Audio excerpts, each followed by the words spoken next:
young men and women that served in the Great Wars were not much older than you, and probably had some of the same dreams and aspirations that you have today. To go to college or university, get a good job, fall in love and get married, and one day have a family. But many of them never came home. They would never see their dreams become realized. But their sacrifice was not in vain. By losing their lives, they made it possible for us to live free and to feel safe. And so today, we take time to reflect, remember, and honor them.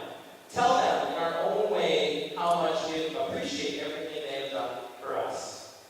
Now, your behavior during the ceremony, sitting quietly, keeping your phones off and in your purse or pocket, listening intensely, and watching with an open heart, signifies a willingness you have to show respect and pay tribute to their memories. Thank you.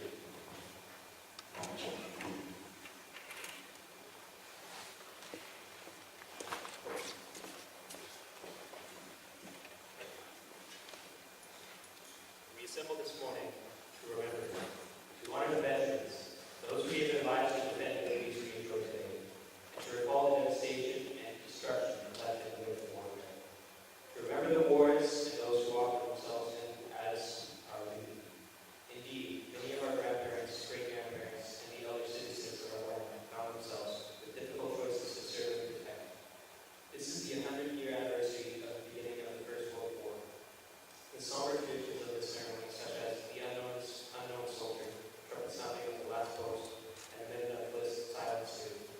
The bagpipers from on playing Amazing Grace are reminders of the sacrifices and loss of life during the wars of this last century. We will be presenting several readings and music by our choir students, and we'll hear from our honored guests from our First Nations community. We will also hear from our war veteran, Mr. Calvin Monto, on video describing the reality of war. Please do not clap or respond in any other way than to silently meditate on the scenes presented. Listen closely. We may be able to hear the spirits of the voices of those who have passed on, saying, "Do not let these terrible things happen again." Lest we forget that those who do not remember the past are in danger of repeating it in the future. So we remember that war is not too glorious, but rather hideous, discriminating, destroying everything in its path, soldier, mother, and child alike. Today we seek to honor those who have served and suffered, to ask ourselves, how can we build a better world? A world of peace and care where we do not repeat the horrors of the past war. Our program today will feature several presentations that explore the various aspects of war and how it affects our lives and world.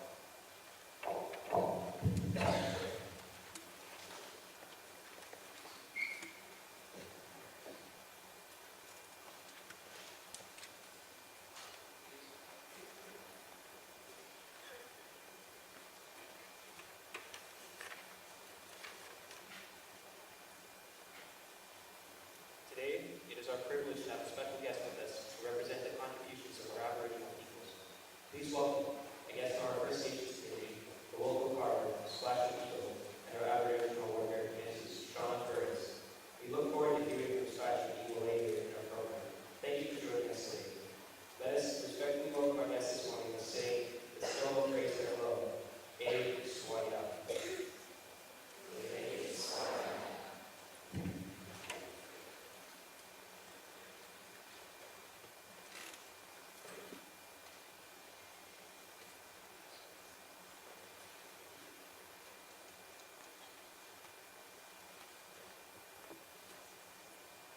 The following is the first of three vignettes of Canadian Infantry War veteran Mr. Calvin Monto, recalling his experience in the Second World War.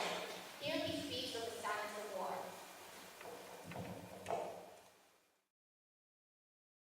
I enjoyed my stint in the Army. I enjoyed it. It means everything to me. I sit there in that kitchen and I watch it and I think of all my friends who gave their lives, and I think of all the other friends of mine who I soldiered with while I was over there, but mostly those. And I lost a lot of friends over there. I lost I lost a lot of friends over there. And I sit in the kitchen there by myself, and the tears just flow, and I just can't help it. And I'm sure that if they ever stop recognizing Remembrance Day, the populace would very soon forget about those fellows that lay in them cemeteries overseas. They're in France and Germany and Italy, uh, Belgium, Holland. They're all over there.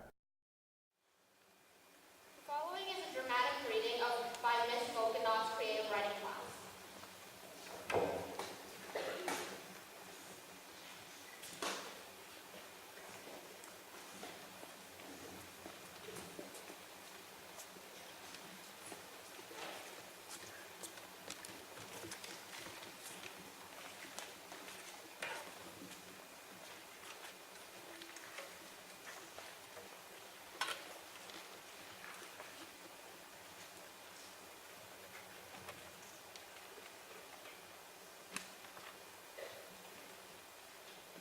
I have won.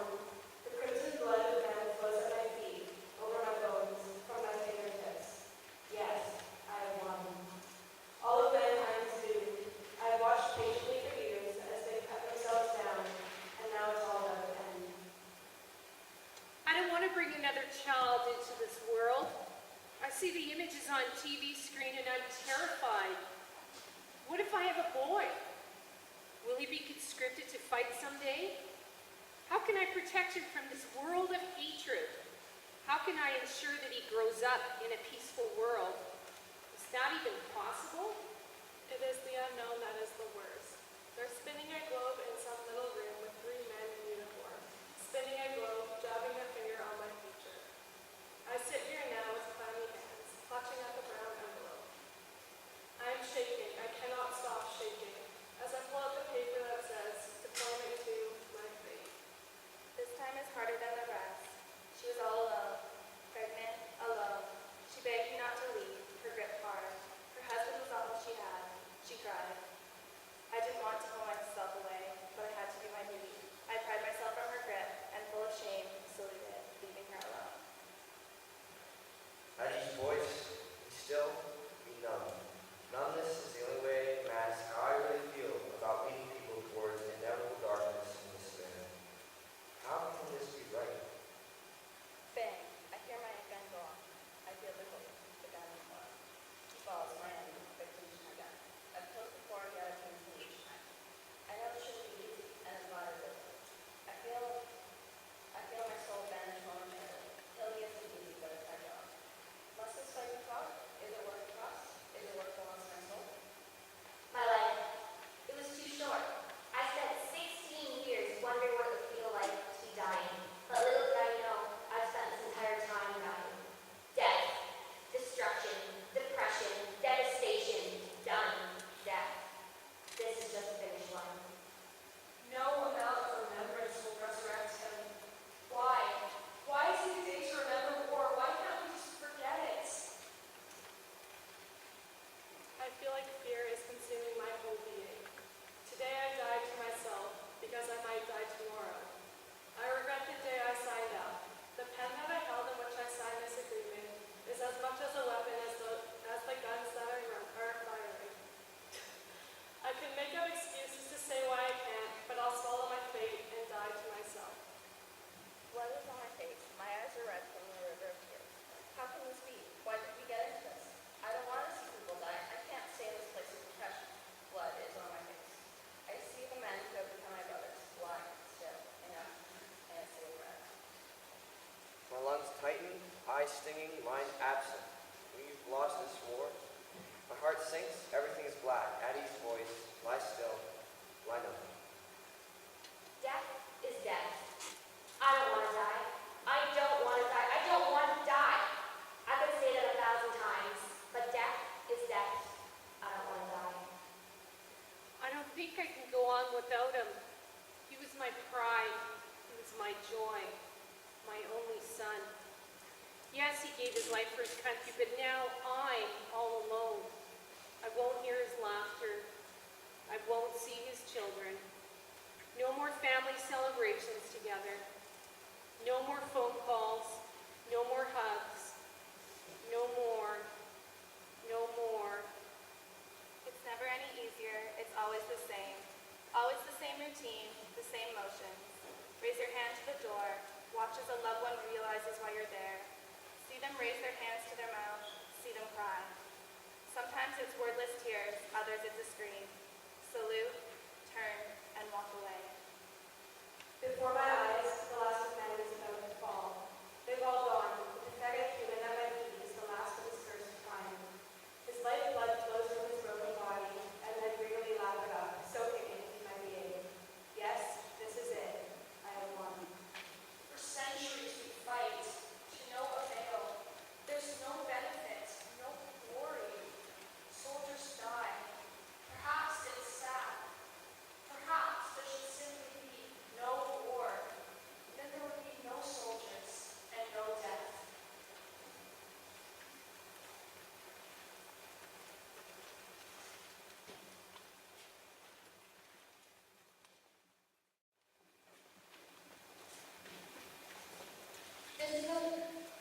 This is the second vignette of Mr. Thomas Marshall. War is not the way we might imagine it.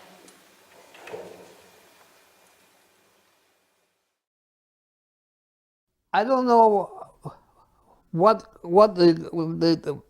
the average person thinks of, but war isn't like you might think that you're standing up there with a gun and another guy is over there with a gun. It doesn't work like that. Most of the damage is done by either mortars or artillery or landmines. And as an infantryman, sometimes you will run into a fight, you know what I mean, a firefight, but it's not too often.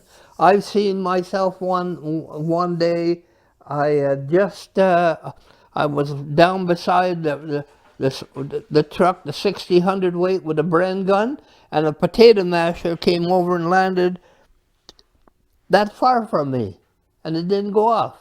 The potato masher is a grenade. It didn't go off. And shortly after that, the Corporal Rogers called me. You know, I got up when the potato masher landed. I got up and I ran, but it didn't go off. And he called me, and behind this embankment there was a whole lot of German in there. And he called me, and I can still remember him hollering out, "Come out with the Handerhof! Come out with the Handerhof!" And I was there with the Bren gun, and this German guy came out with his eye was just about hanging out, you know. And in the heat of the action, I mean, it wasn't the humane thing to do, but I just gave him a push, you know. But that's the way you are. It's the survival of the fittest, you know. I'm looking after number one. Beloved comedian Robin Williams is remembered for his role in the movie Good Morning Vietnam as a non-conformist civilian DJ who was struck with the horrors of conflict in Vietnam. The video is an ironic juxtaposition of the beautiful song What a Wonderful World, sung by the choir with tragic images from the movie.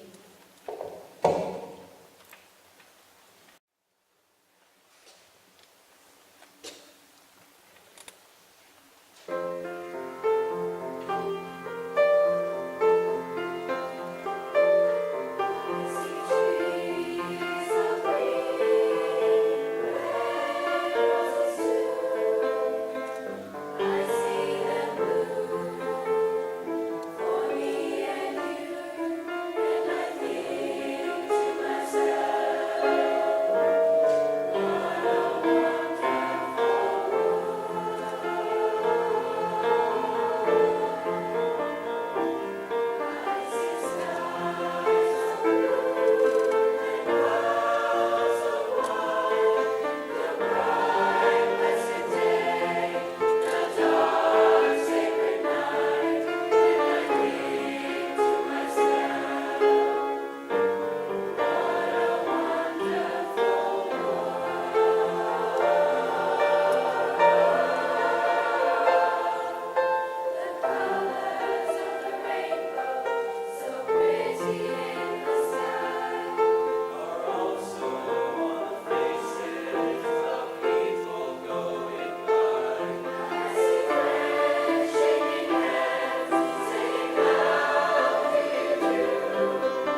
This is the final vignette of Mr. Calvin Marshall, the worst part of the war for him.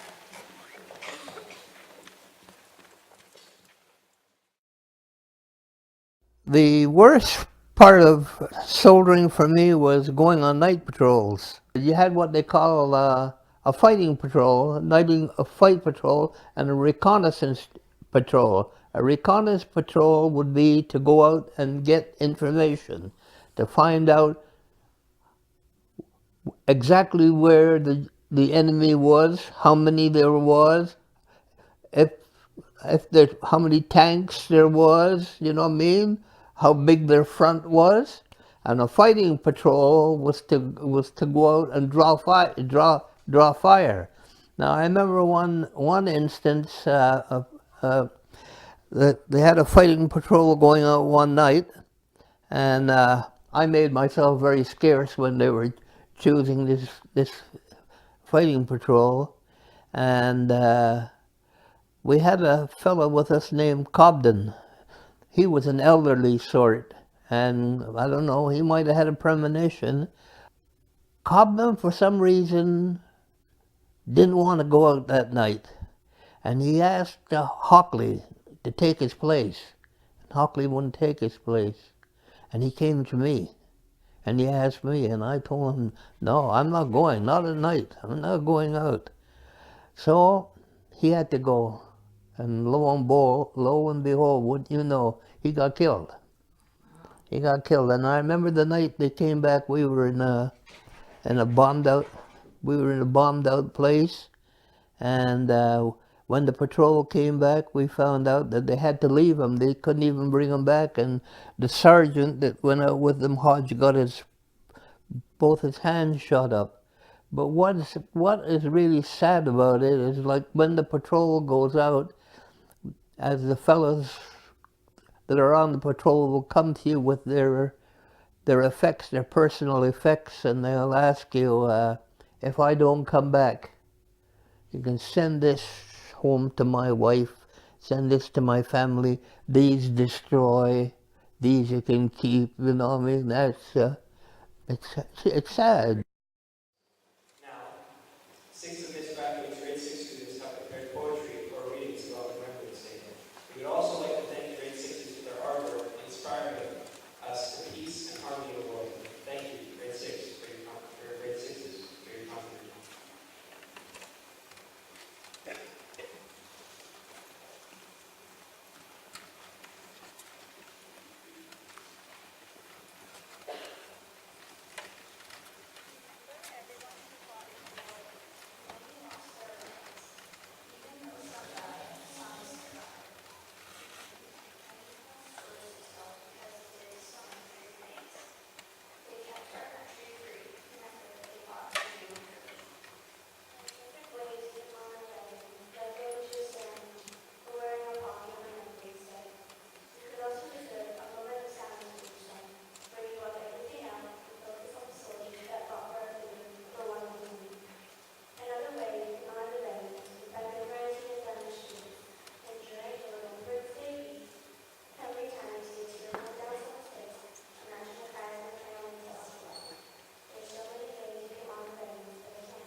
I'd like to acknowledge that the Langley School District is situated on the unceded traditional territories of Walton, Nazi, and KC, First Nation people tonight. You probably noticed that we had Carver in the front entry today. He's going to be here from 10 o'clock till 2 o'clock. And he's right now he's going to do an honoring song for those who served in the military. His name is Flash Williams, or Flash for short.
Flanders Fields remains to this day one of the most memorable war poems ever written.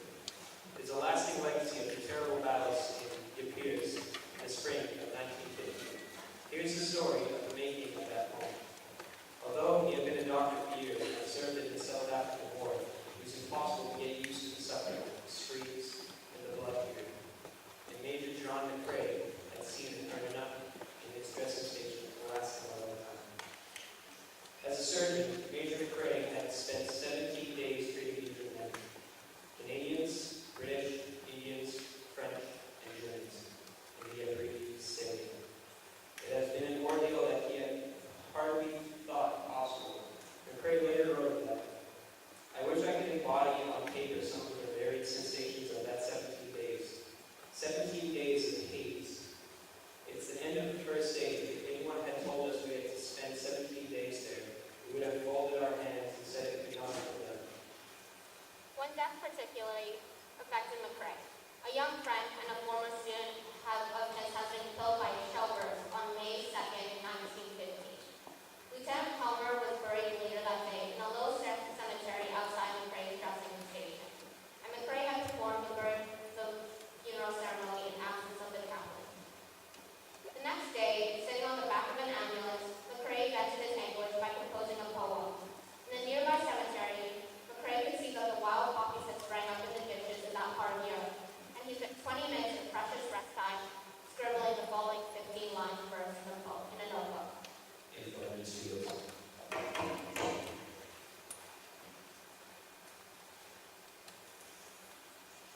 In Flanders fields, the poppies blow. Between the crosses, for a long row, that mark our place, and in the sky. The lark so bravely singing fly. Scarce heard amid the guns below.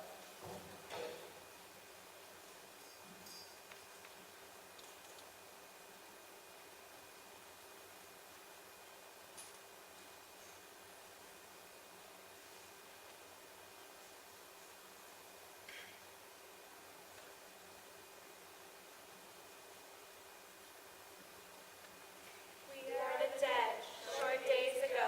We lived, felt dawn, saw sunset glow.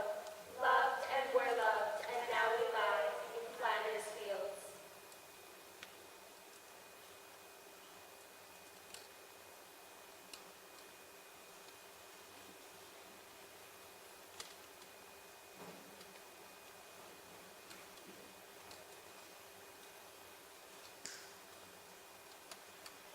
To you from failing hands we throw The torch be yours to hold it high. If ye break faith with us who die. We shall not sleep, though poppies grow. In Flanders fields.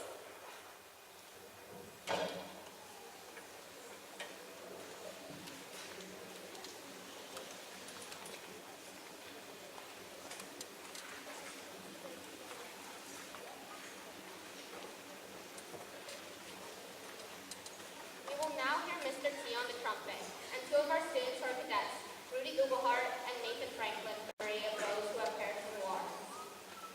This will be followed by 1 minute of silence. Amazing Grace will be heard on the right place.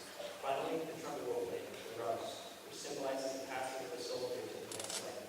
Please rise and remain silent the entire time. Thank you.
Attention.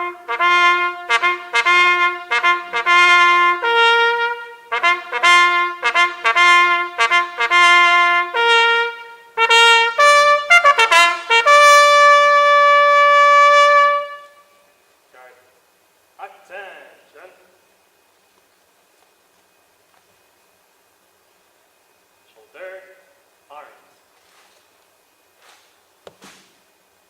Slow, arms.